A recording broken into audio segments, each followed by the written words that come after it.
Եթե ձեր սեռական կյանքում քաոս է, հոգ չէ։ Ժամանակն է չքննարկվածը պարզելու եւ ամեն ինչ իր տեղը դնելու։ Այսօր խոսելու ենք սեռավարակների եւ սեռական խանգարումների մասին։ Ինչպես վարել առողջ սեռական կյանք եւ խուսափել դրանցից։ Սեռավարակները սեռական ճանապարհով փոխանցվող վարակներ են,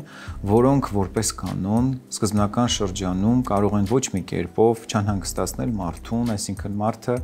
կարող է եւ չիմանալ, որ ինքը վարակված է։ Վարակվում են մեծամասամբ չպաշտպանված սեռական հարաբերության ժամանակ, երբ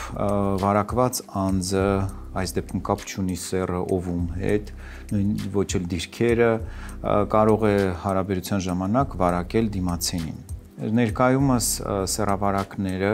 20-ից ավելին են, բայց գործնականում մենք ավելի հաճախ իհարկե հանդիպում ենք հետևյալ սեռավարակներին՝ տրիխոմոնիազ, գոնորեա, խլամիդիոզ, ուրեապլազմոզ, միկոպլազմոզ եւ բնականաբար նաեւ սիֆիլիս։ Վիրուսային շարքին են պատկանում հերպեսը, ցիտոմեգալովիրուսը, պապիլոմավիրուսը,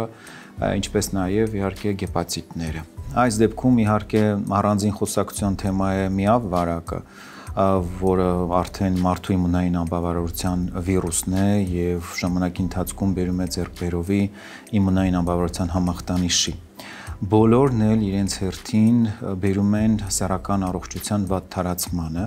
եւ կախված նրանից, թե որքան վաղուց է process-ը տեղակայված օրգանիզմում, սեռական խնդիրները տարբեր դրսևորումներ են ունենում։ Տղամարդկանց մոտ սկզբնական շրջանում նկատվում է գանգատներ, մասնավորապես պոտենցիայի հետ կապված, որովհետև երկար ժամանակ լինելով սեռական օրգաններում առաջացնում են բորբոքային process-ներ եւ բերում արյան շրջանառության վատացմանը։ Բայց կա մի կարևոր խնդիր, որի մասին իհարկե ուզում եմ անպայման նշել, դա այն է, որ շատ սեռավարակներ կարող են եւ կլինիկորեն ոչ մի կերպ չարտահայտվել։ Եվ անձը կարող է նույնիսկ գլխի չընկնել, որ ունի սեռավարակ, որովհետեւ շատ սեռավարակներ նույնիսկ վաղուց արդեն փոխանցված կարող են ոչ մի կերպով զգացնել չտալ։ Սեռավարակների գաղտնի շրջանը տարբեր է։ Գաղտնի շրջան նշանակում է երբանից է վարակվել անձը եւ երբ են առաջանում առաջին կլինիկական նշանները, սկսած մեկ շաբաթից նույնիսկ ամիսներ ու տարի։ Միայն բավական է հիշատակել միավ վարակի մասին, որի գաղտնի շրջանը կարող է տևել նույնիսկ մինչև 2 տարի։ Եվ եթե անձը պատահաբար, ինչպես հաճախ տեղի ունենում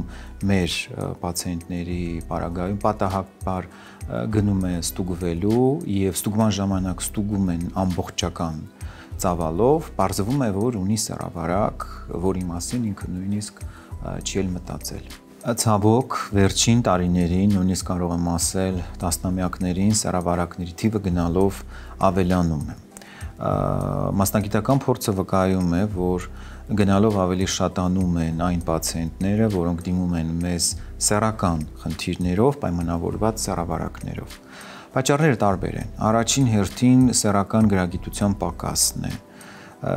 մասնավորապես թեթևամիտ վերաբերմունքը սեռական հարաբերությունների նկատմամբ եւ չպաշտպանված սեռական հարաբերությունները առանց մտածելու ու հասկանալու, թե ինչ խնդիրների դրանք կարող են հանգեցնել։ Եվ ցավոք սրտի սրան գումարվում է նաեւ անառողջ ազատականացումը, այսպես կոչված ազատ ապրելակերպը, որը բերել է նրան, որ շատ դեպքերում դեռահասները մտնելով սեռական կյանքի մեջ եւ շտապելով մտնել սեռական հարաբերությունների մեջ, տեղյակ չեն նույնիսկ հասարակ հարցերին, հակաբեղմնավորիչներ, սեռական կյանք, հիգիենա եւ այլն։ Եվ հենց նաեւ այդ նկատառումներից ելնելով նաեւ որոշվեց ստեղծել այս հաղորդաշարը, որը եկավ նաեւ լրացնելու այդ բացը, որովհետեւ բազմաթիվ դեպքերին առնչվելիս հասկանում էինք, որ խնդիրը գալիս է նաեւ անտեղյակությունից, երբեմն նաեւ հակասական ինֆորմացիայից, որի իհարկե հիմնական, այսպես ասած, կարմիր թելը դա ինֆորմացիայի պակասն է։ Մյուս պատճառը, թե ինչու են շատացել սեռավարակները, սեռական կյանքի եւ առաջին սեռական հարաբերության տարիքի նվազումն է, որի մասին մենք արդեն խոսել ենք, բայց այստեղ եւս համառոտ դրա մասին նշեմ, որ ցավոք նվազել է առաջին սեռական հարաբերության տարիքը եւ մեր հետազոտությունների տվյալներով այն հիմա կազմում է տղաների մոտ միջինում 15.5 տարեկան, նախքին 17-ի փոխարեն տղաների պարագայում, իսկ աղջիկների պարագայում կազմում է միջինում 17 տարեկան, նախքին 19.5-ի փոխարեն։ Սա եւս իհարկե մտահոգիչ է, որովհետեւ վաղաժամ սեռական կյանքը բերում է ոչ միայն սեռավարակների, այլ նաեւ անցանկալի հղիության, երբեմն նաեւ հղիության արհեստական ընդհատման իր մի շարք բացասական հետևանքներով։ Հաջորդ պատճառը կապված է արտագնա աշխատանքի հետ, մասնավորապես հաշվի առնելով մեր երկրի առանձնահատկությունները, բոլորս գիտենք, որ արտագնա աշխատանքի մեկնում են հիմնական երիտասարդները, ովքեր այնտեղ ծավալում են չպաշտպանված սեռական հարաբերություններ, վերադառնում եւ վարակում իրենց կանանց, նույնպես դրա մասին իհարկե գաղափար չունենալով։ Այս խմբում են մտնում նաեւ վերջին տարիներին նկատվող սլավոնական երկրներից մեր երկիր ժամանած տուրիստները, ովքեր նույնպես իհարկե սեռական հարաբերությունների մեջ մտնելով փոխանցում են սեռավարակները։ Պետք է նշեմ, որ վերջին տարիներին նկատվում է հատկապես իհարկե սիֆիլիսի դեպքերի աճ, ի տարբերություն մյուս սեռավարակների, եւ շատ դեպքերում ուշ է արձանագրվում, որովհետեւ նույնպես իհարկե ինչպես ցավոք ընդունված է, մինչև դանակը ոսկորին չի հասնում, այսինքն մինչև չեն նկատում գանգատները, չեն դիմում բժշկի հետազոտման նպատակով։ Իդեպ, սա մտահոգիչ է այն առումով, որ սիֆիլիսը կարող է ժամանակին չկանխվել եւ մնալով օրգանիզմում բերել նեյրոսիֆիլիսի առաջացման, որի պարագայում ախտահարվում են ուղեղի նյարդերը եւ սա էլ կարող է ունենալ ողբերգական ավարտ։ Ժամանակի ընթացքում չհայտնաբերելու եւ չբուժելու պարագայում սեռավարակները կարող են հանգեցնել անպտղության, քանի որ բերում են սերմնայողոքի, որակական ու քանակական ցուցանիշների նվազման եւ բացի այդ նաեւ կնոջ մոտ կարող են առաջացնել արգանդափողերի անանցանելիություն։ Այս դեպքում հատկապես պիտի նշեմ խլամիդիոզի մասին, որը կլինիկորեն չդրսևորվելով, այսինքն պացիենտը կարող է եւ չիմանալ, որ ինքը սեռավարակակիր է, ժամանակի ընթացքում բերում է կանանց մոտ արգանդափողերի անանցանելիության, իսկ տղամարդկանց մոտ սերմնածորանների խցանման։ Եթե ժամանակին այն չհայտնաբերվի եւ չբուժվի, հետագայում փաստորեն կարող է պրոցեսը անդարձելի լինել։ Մյուս սեռավարակները նույնպես իհարկե բերում են վերարտադրողական խնդիրների, բայց համեմատաբար իհարկե ոչ այդ աստիճանի եւ դարձելի պրոցեսներ են։ Ամեն դեպքում ուզում եմ շեշտել, որ հղիության պլանավորումից առաջ պարտադիր իհարկե զույգը պետք է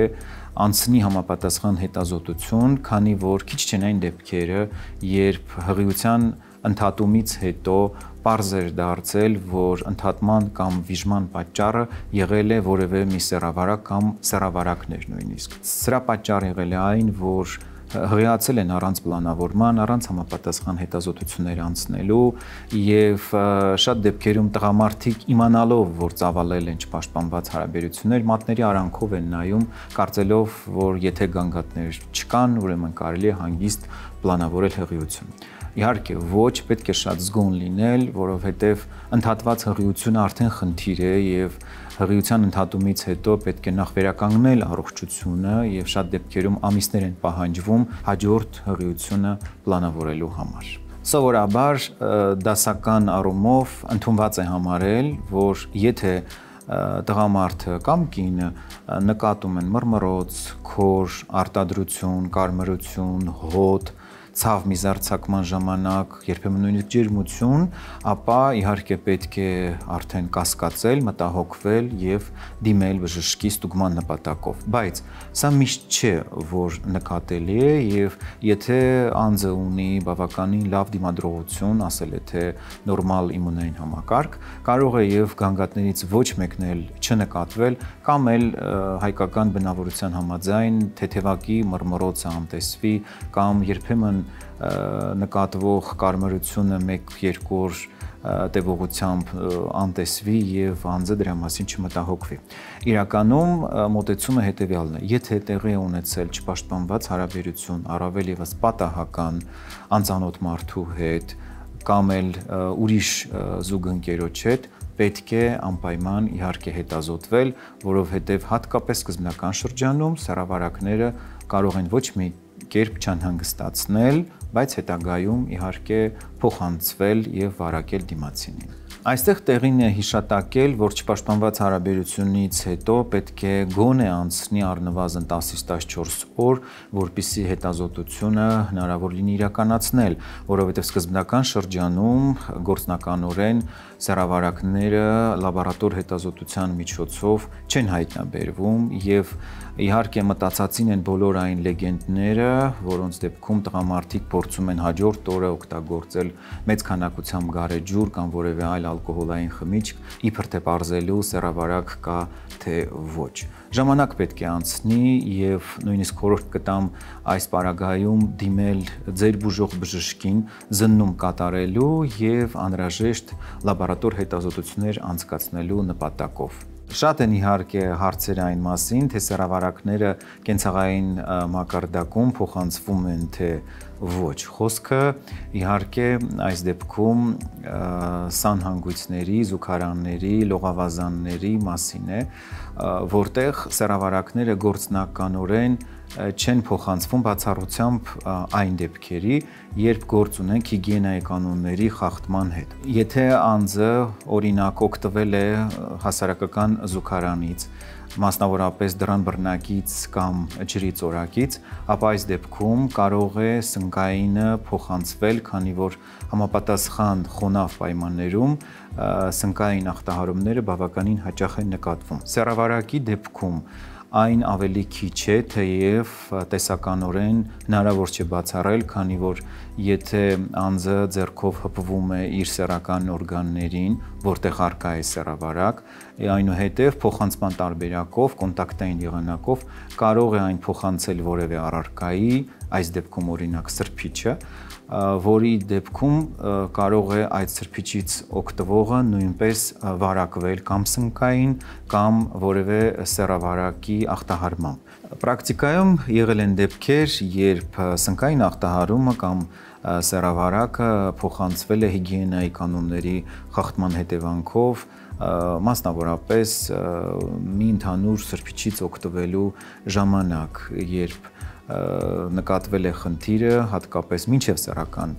հարաբերություն ունենալը կամ թեկուզ եւ առանց դրա, երբ նույն սրբիչից օգտվել են թե տղամարդը, թե կինը